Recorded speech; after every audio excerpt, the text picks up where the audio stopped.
During my apprenticeship at the city hospice, I was assigned under the head surgeon to shadow. I was excited and content with only what I thought I'd be doing, working, studying, observing, and getting a paid break from the university. Then, I found out this is where they kept her. The time-locked girl. There's this girl, see, maybe it's not well known outside my city in the medical community, but she's a local legend here. She killed her mother in childbirth when she came fully grown out of a C-section, not one performed by a doctor, but called that to seem less gruesome. She came out 13 years old. Time-locked is what we called her condition. Everything that would happen to her had. You're probably not getting it. There's a scar on her right forearm, for example, and on her 9th birthday she fell on a bread knife in the exact same spot. Like a jigsaw, the scar and would-be cut fit together perfectly. The wound was identical before and after, though some cleanup was needed. She'd get fillings to replace the fillings she already had, and of course her head is pretty fucked up. Whatever killed her, or is going to kill her when she turns 13 properly, left a pretty deep wound on her head. I mean, she still functions, but it seems obvious whenever that event happens that causes the head wound, the trauma we observe in the brain will finally take effect, and she will die. Essentially, she will go her whole life in the body she has after she dies. She is time-locked. That's why she left the womb at 13 years old. That's the age she will die. This isn't the real mystery, though. It wasn't how is she alive with physical head trauma, or even how she was alive in the first place. It wasn't working out how she'll die, and it wasn't trying to prevent it. Those aren't mysteries to me, because we already know the time lock is in place and she'll eventually be struck by a car or similar no matter how we try to prevent it. The real mystery is why she vomits blood almost every day. And why wasn't she being given help for it? I talked to the head surgeon about it to see what he'd teach me, but I was shrugged off. I've looked into it personally, is all I got from him. Don't worry about this further. Still, I am a bachelor and I swore the Hippocratic Oath. An x-ray can't hurt her chances for help. If we can see what's causing the bleeding, I could maybe stitch her up. Or have a more experienced surgeon do so. After being taught to use the x-ray machine as the head surgeon's assistant, I asked if I could run it myself on the time-locked girl.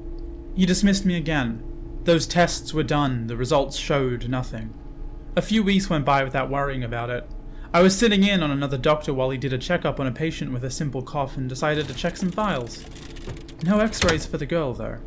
Tons of other paperwork, even x-rays for her arm and head, but not for her chest, where the bleeding would be.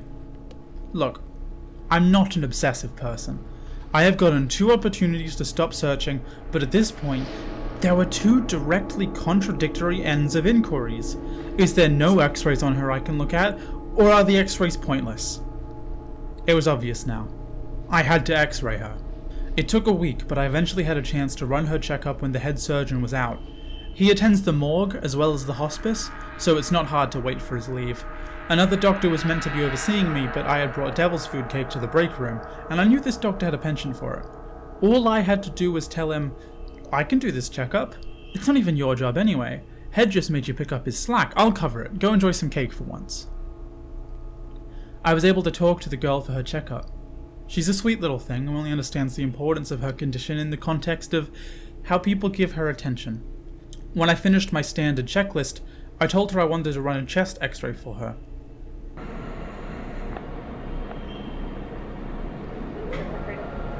The machine buzzed.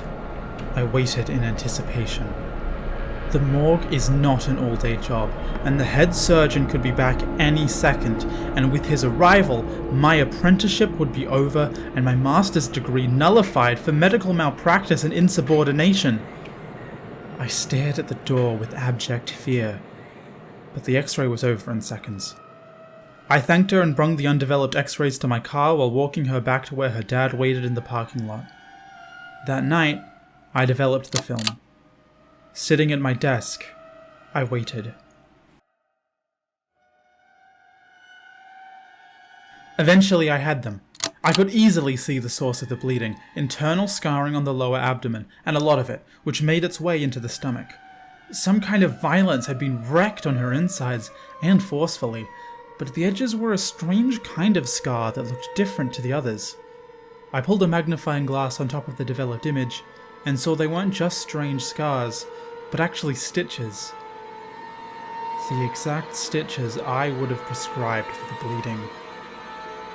Ripped stitches.